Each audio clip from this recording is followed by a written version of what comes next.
अस्सलाम वालेकुम क्लास बच्चों, लास्ट लेक्चर में मैंने आपको 10.1 एक्सरसाइज के फर्स्ट 9 क्वेश्चन करवाए थे डबल इंटीग्रल से रिलेटेड। आज मैंने आपको क्वेश्चन नंबर 10 से लेके क्वेश्चन नंबर 20 तक करवाना है। सबसे पहले देखिए क्वेश्चन नंबर 10 में क्या है। पहले आपने बच्चों थोड़े सिंपल इंटीग्रल किए थे। आज ये होगा कि जिन चीज़ों की इंटीग्रेशन पॉसिबल नहीं होती उनके लिमिट्स कैसे चेंज करके आप उसकी इंटीग्रेशन निकालते हो। क्वेश्चन नंबर 9 भी मैंने आपको इससे मिलता जुलता ही करवाया था। अब नेक्स्ट उसी से रिलेटेड क्वेश्चन है आपके पास।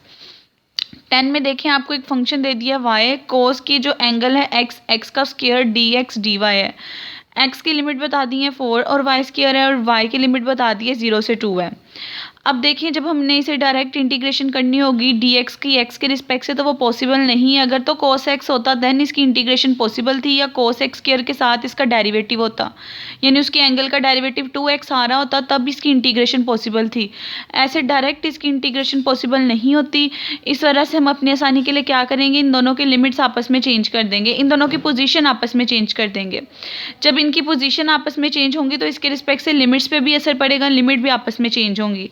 अब देखिए इनकी पोजीशन आपस में चेंज करनी है तो पहले मैं इनकी लिमिट लिखती हूँ कि कौन सी चीज़ कहाँ पे लाई कर रही थी। देखिए ये x है, इसके रिस्पेक्ट से ये x की लिमिट होंगी, ये उसकी लोअर लिमिट थी तो मैंने कह दिया x की लिमिट इसके अकॉर्डिंग y स्क्वायर और 4 थी, यानी वो इन दोनों के बिटवीन लाई कर रहा था। और इसके अकॉर्डिंग जो आपके पास y है, y की लिमिट 0 से 2 थी।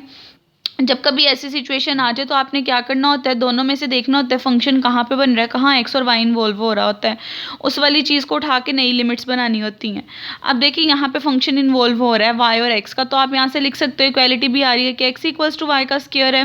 अब देखिए इसके रिस्पेक्ट से अब हम नई लिमिट्स बनाते हैं। अब x इक्वल्स टू वाई का स्क्वायर था, y की पुरानी लिमिट 0 पुट करो, y इक्वल्स टू 0 पुट करो तो x का आंसर 0 आ जाएगा। y की पुरानी लिमिट 2 पुट करो तो x इक्वल्स टू 4 आ जाएगा। यानी कि जो हमारे पास इसके रिस्पेक्ट से चेंज होकर नई लिमिट बनी है, नई लिमिट के अंदर अब x कहाँ से कहाँ तक है, 0 से लेके 4 तक है। अब देखें जब आपने ये काम कर लिया, अब आपको y की लिमिट चाहिए। y की लिमिट के लिए आपको x एक साइड पे करना पड़ेगा और y एक साइड पे करना पड़ेगा, उसकी वैल्यू निकालनी पड़ेगी। फिर यही वाला फंक्शन उठाया, अब हमें y की लिमिट निकालनी है तो y को एक साइड पे करना पड़ेगा, उसके लिए बोथ साइड स्क्वायर रूट ले लेंगे, कैंसिल हो जाएगा, यहाँ से y इक्वल्स टू आ जाएगा √x। अब बच्चों एक चीज़ याद रखनी है, देखिए जैसे यहाँ पे आपके पास वाई स्क्वायर इन्वॉल्व हो रहा था, x equals to y square. जब इसके रिस्पेक्ट से आपने y की वैल्यू निकालनी है तो जब उसकी लिमिट पुट करनी है, जो उसका फंक्शन होगा उसको हमेशा उससे ऑपोजिट वाली चीज़ में पुट करना है। यानी कि देखिए अगर वाई स्क्वायर यहाँ इन्वॉल्व हो रहा है ना y के रिस्पेक्ट आपके पास, तो जब हमने इसके रिस्पेक्ट से लिमिट निकालनी है तो लिमिट हमने नीचे नहीं पुट करनी, लिमिट हमने ऊपर पुट करनी है। ये देखें जहाँ पे फंक्शन इन्वॉल्व हो रहा था जब उसको आपस में इंटरचेंज किया, इसका मतलब ये नेक्स्ट स्टेप में ये जो चीज़ है वो यहाँ पुट करोगे, सिर्फ वेरिएबल के लिए काम होता है। तो देखिए y square x equals to y square था, यहाँ से जो y की वैल्यू निकली है वो √x निकली है। इसका मतलब ये नीचे आ रहा था तो इसके रिस्पेक्ट से अब आपने इसको ऊपर पुट करना है जो इसे फंक्शन निकलेगा, क्योंकि आपस में एक दूसरे के साथ ऑपोजिट है ना। डेट्स वाई आप इसे यहाँ पुट कर दोगे, x की लिमिट पुट कर दोगे 0 से 4। अब देखें ये चीज़ तो आ गई, लेकिन अब हमारे पास y की अपर लिमिट आई है, y की लोअर लिमिट नहीं आई। जो लिमिट नहीं आई होती उसको दूसरी लिमिट से देख के आप कैलकुलेट कर लेते हो। हमारे पास x की नई लिमिट ये निकली थी, अपर लिमिट हमारी इस फंक्शन से निकल गई। अब हमें लोअर लिमिट चाहिए, y की लोअर लिमिट के लिए जो नई x की वैल्यू निकली है उसकी लोअर लिमिट इसके अंदर पुट कर दें। इसकी लोअर लिमिट 0 थी, इसकी लोअर लिमिट 0 पुट की तो इसके रिस्पेक्ट से y की लोअर लिमिट भी आपके पास 0 आ जाएगी। अब देखिए इंटीग्रेशन करनी है, इंटीग्रेशन पहले y के रिस्पेक्ट से करनी है, ये term constant as it is रहेगी, y की इंटीग्रेशन आ जाएगी, y की पावर 1 है, y स्क्वायर बाय 2 आ जाएगी, पावर रूल लगा। अपर लिमिट पुट करेंगे, लोअर लिमिट पुट करेंगे, अपर लिमिट पुट की y की जगह पे x का अंडर रूट पुट किया, स्क्वायर था तो स्क्वायर ने इसको कैंसिल कर देना है आपके पास। तो ये देखिए ये चीज़ ऐसे कैंसिल हो जाएगी, -0 पुट कर देंगे।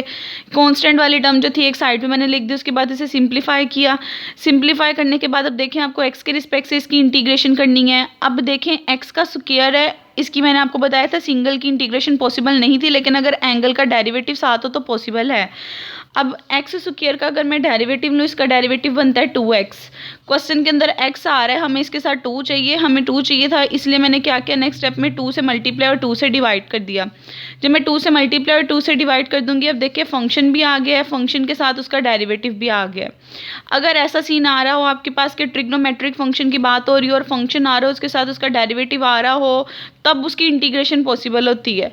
अब देखिए फंक्शन आ रहा है, फंक्शन के साथ उसका डेरिवेटिव आ रहा है, अब आप कोस की इंटीग्रेशन कर सकते हो। आप कहोगे कोस की इंटीग्रेशन साइन होती है और x square as it is आएगा। इस वाली चीज़ को फर्दर नहीं करना आपने। ई की पावर एक्स की स्क्वायर में ये चीज़ थी, जब वहाँ पे आप इंटीग्रेशन करते थे तो उसका डेरिवेटिव आ रहा होता था, वो उस चीज़ के साथ कैंसिल हो जाता था, इस चीज़ की इंटीग्रेशन आ जाती थी। कोस में भी देखें, अब फंक्शन के साथ उसकी एंगल का डेरिवेटिव आ रहा है, आपस में कैंसिल हो जाएगा और कोस की इंटीग्रेशन आ जाएगी साइन एक्स का स्क्वायर। अपर लिमिट पुट करोगे क्योंकि कोस की इंटीग्रेशन साइन होती है, लोअर लिमिट पुट करोगे और सिंप्लीफाई करके एट द एंड ये आपका आंसर आ जाएगा।